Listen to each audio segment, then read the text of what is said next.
Hello, my name's Martin Dorey. I'm better known, I think, for camper vanning, but today I'm here with Auto-Trail in the Imala 732 in beautiful sunny Cornwall. One of the great things about being in a motorhome is being able to go wild and go wherever you want to. So try a bit of foraging, I'm going to be doing a little bit of cooking, hopefully some fishing, and we'll see what we can get.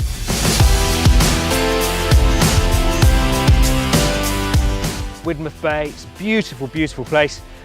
The Imala, brilliantly, you know, I'm used to getting into small car parks because I've got a small camper van, but this thing, it's big, but it's remarkably versatile. And as you can see, I've got a spot right by the beach, which is just perfect for a little bit of beachside foraging. It's a really great place to come.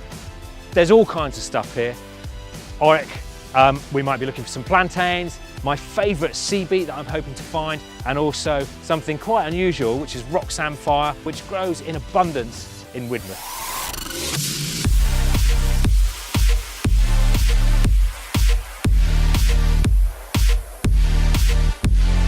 Rock samphire is one of those things, it's quite unusual and people don't often eat it, and it grows a lot in Devon and Cornwall and in the south. It doesn't grow so much up north, but it's just a really lovely succulent sea vegetable, perfectly good for you. It's got a really unusual taste and is really great with seafood, and you find it generally at the top of the beach and anywhere sort of up to maybe 30 or 40 yards inland from here. The next thing I've been looking for is this lovely stuff. It's called sea beet. It's a relative of the spinach. It's also known as sea spinach or sea greens. It's a really salty, succulent leaf that is basically the granddaddy of all spinaches. So it's absolutely delicious, and actually it grows all along the seashore. Once you recognise it, you won't ever fail to recognise it again. It's really lovely. Goes well with seafood, obviously. And I'm going to see if I can find some mussels to cook this with.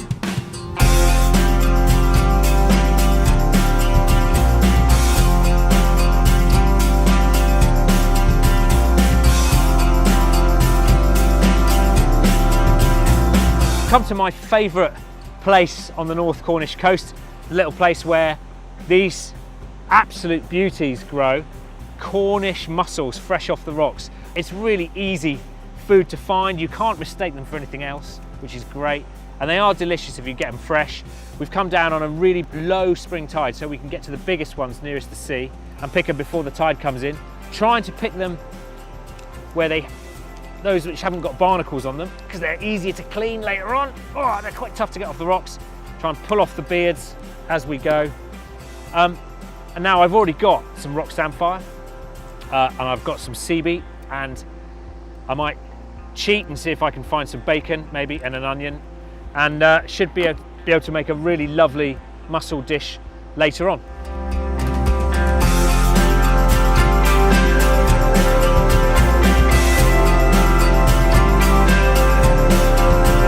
For the Imala, it's 130 brake horsepower, so it's going to be really comfortable on the motorway, also powerful enough to get where you want to go. It's manoeuvrable enough to get in and out of those little Cornish gateways and down to those little beaches. The console and everything's always really well laid out, as it would be with the Fiat. Reversing camera is integral on the Auto-Trail. You've also got an auxiliary input, you've got digital radio as standard, and everything's very well laid out. Really, you've got everything you need.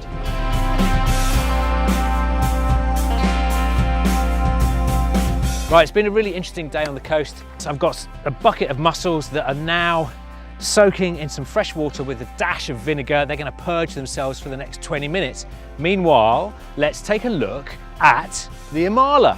First thing you're going to notice, it does look different from other motorhomes. It's got the grey cab, really great decals, and round the back is something I really want to show you. The Imala's got these brand new light clusters, LEDs. They look really automotive and make this motorhome look like it really belongs on the road rather than stuck on some old caravan site. It looks great from the outside as far as I'm concerned. You know, full marks from me, but what about inside? Let's go and have a look. We're moving on now to the interior, and This is my favourite place to sit. I've got a lovely view out of the door, but it's also part of this really spacious lounge area that will seat, what, 5 or 6 people easily. So it's a great place to be day or night. By day, you've got a lovely skylight bringing in lots of natural light. By night, you've got strip lights and also handy little reading lights above you. All in all, a really great, spacious, lovely place to spend time. Moving on to the middle part of the motorhome, we've got a galley kitchen on this side. The galley kitchen gives you an opportunity to have a mid bathroom. And this one is, well, it's great. It's actually really spacious. The shower is huge. I love it. It's really simple, really nicely designed, and very, very practical. Into the bedroom. So this is the first time that the Imala has had this transverse island bed. As you can see, you can get all the way around it, and when it comes to nighttime, all you got to do, open it out, and you've got a really lovely, comfortable, spacious bedroom with somewhere to charge your phone, somewhere to plug in your telly if you need it, loads and loads of storage, and a mirror, and, well, just everything you need from a luxury bedroom.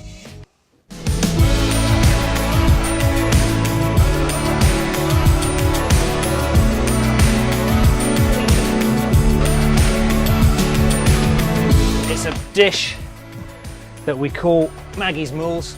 Basic ingredients of foraged bacon. Just chop an onion, take the bacon out, and get the onions going. So a nice big knob of butter in there now. CB is just like a spinach, so you can get a massive pile of it and wilt it. The rock samphire is a little bit different. It's actually just quite nice steamed, really, as a side dish. So I'm going to chuck the garlic in now.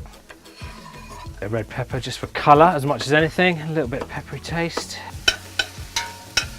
Massive glug of wine, let that alcohol burn off. So all I've done with the mussels is scrape the barnacles off and de-beard them, so they're now looking more like the mussels you get in a supermarket. Everything's bubbling away nicely, in they go.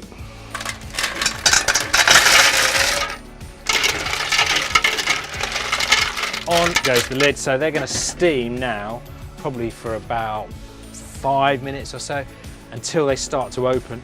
If there are any that don't open, I chuck them away because it usually means that they were dead when they went into the pan. If they're alive when they go into the pan, they open up. Basically, we sit and we wait. I've got my lovely French stick, which is the only way to eat mussels, with lashings of butter and French bread. I've got the oven preheated. Chuck that in to warm up. The rock samphire, it's just going to go straight in. Cream goes in. My cooked bacon goes back in. Everything's in there. We've got a complete dish, looking absolutely splendid. And the last thing I'm going to do is add some of that rock samphire to the top as a little gorgeous looking garnish. Cornish mussels with rock samphire, sea beet, peppers, onions and bacon. And it's all thanks to the Imala. Look, I've got a plate of hot food from the wild, and the Imala got me there. I've got warmed bread in the oven. I've got cold beer, lovely food. As I said, I'm sitting in a really comfortable lounge that could have 6 people in it. And in a bit, I'm gonna roll into my comfortable bed that's already made. My camper van, I have to take everything out of the bed, make the bed itself, honestly, it's such a faff. This is just perfect. Everything's stored away in the cupboards. It would be amazing for a couple. Now, they do layouts in the Imala, which is suitable for a family of 4. So, you know, there are options. It's just a brilliant way to live. So, right, you lot, if you don't mind, out the door, and I'd like to finish my dinner and get some sleep.